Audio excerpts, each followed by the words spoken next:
Welcome to my channel unique kitchen tips and tricks. आज आपण पाहणार आहोत भरून कारलं कसं करायचं, त्याची रेसिपी.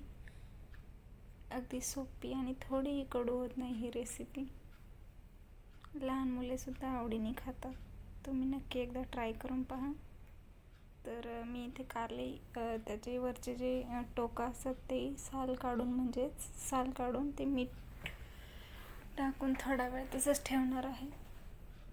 त्याचा कडवटपणा जाण्यासाठी 10 मिनटं आपण त्याला असंच ठेवायचं मीठ लावून. मग ह्याला पाणी सुटतं, मग ते आपण पिळून घेणार आहोत पाणी त्याचं. इथे मीठ लावून झालेलं आहे. अर्धा चमचा मीठ टाकलं होतं मी ह्याच्यात. आता आपण ह्याला लागणारं साहित्य पाहूया. इथे मी घेतली हळद, मोहरी, लाल तिखट, मीठ, कोथिंबीर, शेंगदाणे, खोबरं घेतलं किसून, लसणाच्या पाकळ्या घेतल्या 10-12, थोडासा गूळ घेतला, थोडीशी चिंच आणि हे कारले जे आपण मगाशी मीठ लावून ठेवले होते ते. आता आपण इथे शेंगदाणे भाजून घेणार आहोत. भरण्यासाठी मसाला तयार करत आहोत आपण इथे.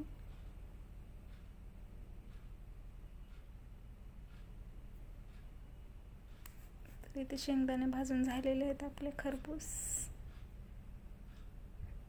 आता आपण हे काढून घेऊया मिक्सरच्या भांड्यात.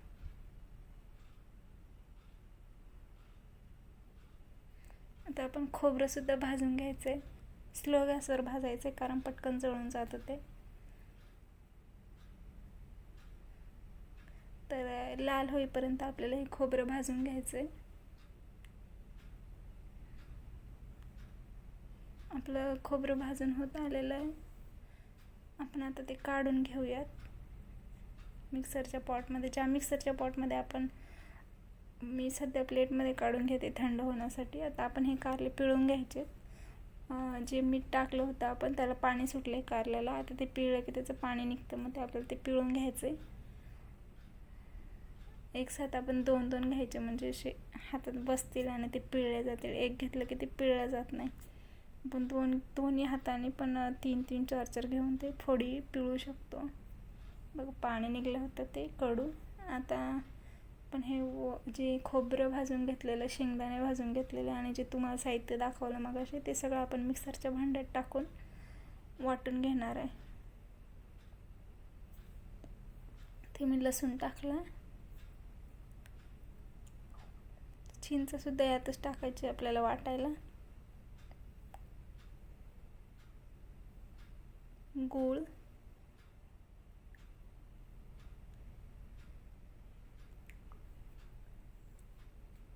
लाल तिखट टाकायचं. 1 चमचा घेतला मी लाल तिखट.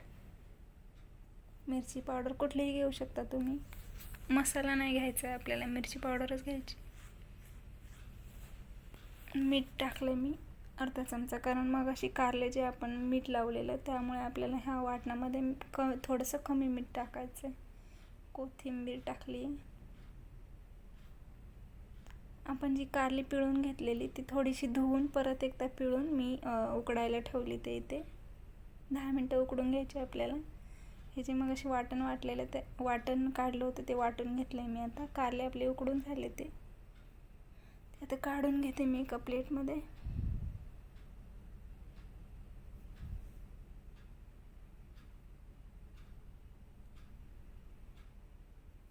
मी कारली ते काढून घेतलीत. बऱ्यापैकी शिजलेले आहे. थोडीशी कच्ची ठेवायची आपल्याला. आता ते मग अशी वाटण जे आपण केलं होतं ते कारल्यामध्ये भरून घ्यायचं आहे आपल्याला. अशा प्रकारे हे सगळं मी भरून घेते. तोपर्यंत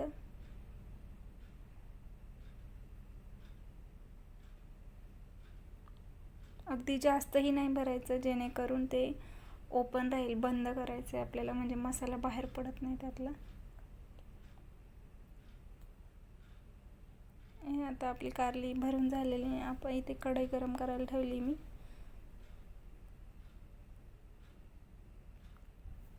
त्यात आपण तेल टाकलं. 2 चमचे तेल घेतलं मी इथे. राई टाकते तेलात, अर्धा चमचा.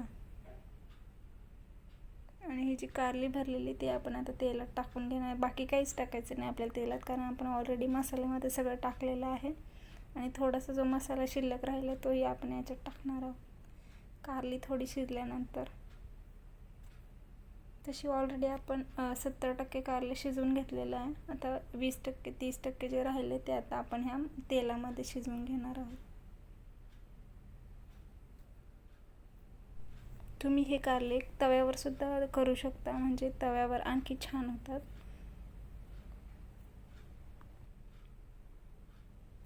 दहा मिनटं झालेली आहे, आपलं कारलं चांगलं शिजलेलं आहे. मी ह्याच्यावर थोडीशी कोथिंबीर टाकली. हे पण आपलं कारलं बनवून तयार आहे. इतका छान वास येत होता, याचा गोड गोड वास येत होता.